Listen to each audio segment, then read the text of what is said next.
today we are carrying 45 days of reserves. The price in beginning January for oil was $83 a barrel. And if I take the average of the 45 days, it comes to something like $75 a barrel. Now, if the price goes even from 60 to 65 or more, yes, the oil marketing companies will have headroom to bring prices down. But it's a deregulated sector. I can't keep telling them, acha petrol or diesel pe bhi under recovery kar lo or gas pe bhi kar lo. But they are called very responsible corporate citizen. They're very good people.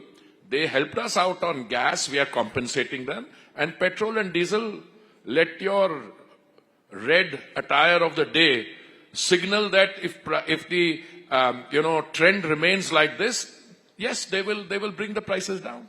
But that's the criticism. The criticism is कि चाहे वो 100 रुपया barrel हो या 60 रुपया barrel हो, consumer 100 रुपया दे रहा है. नहीं 95 रुपए 100 रुपए दे रहा है. एक आप काम करिए, आपके पास बहुत रिसोर्सेज है, बहुत इन्फ्लुएंशियल चैनल है न्यूज 18. आप एक लिस्ट बनाइए कि सबसे ज्यादा हल्ला पेट्रोल और डीजल प्राइसेस पे कौन करता है, और मैं रिजल्ट आपको अभी बताता हूं. एक ऐसी आइडियोलॉजी के लोग हैं, एक पॉलिटिकल पार्टी है, मैं नाम नहीं लेता, उनकी 2-3 जगह शायद सरकार बची हुई है जहां पे वो नेशनल लेवल से 10-12 रुपए ज्यादा चार्ज करते हैं, और जब ये प्राइस की बात होती है सबसे ज्यादा हल्ला वो मचाते हैं. भाई साहब, बीजेपी रूल स्टेट्स में और उन स्टेट्स में 10-12 रुपए का फर्क है. अगर आप देखिए difference between Lucknow and non BJP state near by, 10 rupees difference.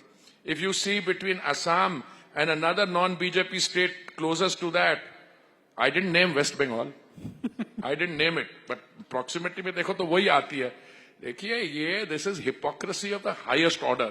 और ऐसा है जिनको कुछ चीज की समझ नहीं. अरे आप बात कर रहे हो, अब मैंने कहा भैया जो स्टॉक हमने लिया है 45 दिन का, उस पे वो that was not bought at 60. I think it's a very legitimate point to make when the stock which you are holding was bought at 60. आपकी दुकान में माल भरा हुआ है जो आपने 80 रुपए पे खरीदा है और कहा आप 60 रुपए हो गए, उसको लॉस में बेच दो, कैसे होगा? पर हरदीप जी, जब 100 तक दाम बढ़े थे तब भी ये 45 डेज का बफर था.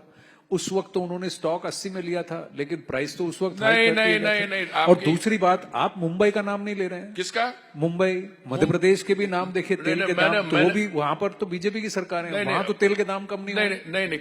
देखिए बीजेपी स्टेट्स में भी कम हुए हैं, कुछ में ज्यादा, मध्य प्रदेश में भी ज्यादा था, कम हुआ है. बट हम थोड़ा ना स्टेट को बोलते हैं. अब देखिए मैं आपको 2 बहुत सिंपल इंडिकेटर्स बताता हूं. जब भी प्राइसेस इंटरनेशनल बढ़ जाते हैं, you have an option of to organise yourself. Yes. हमने कंज्यूमर को नहीं आने दिया, उनको कष्ट नहीं होने दिया. माननीय प्रधानमंत्री जी ने on 2 occasions, November 21, 2021 and May 2022, he reduced the excise duty on petrol and diesel by 16 rupees and 13 rupees.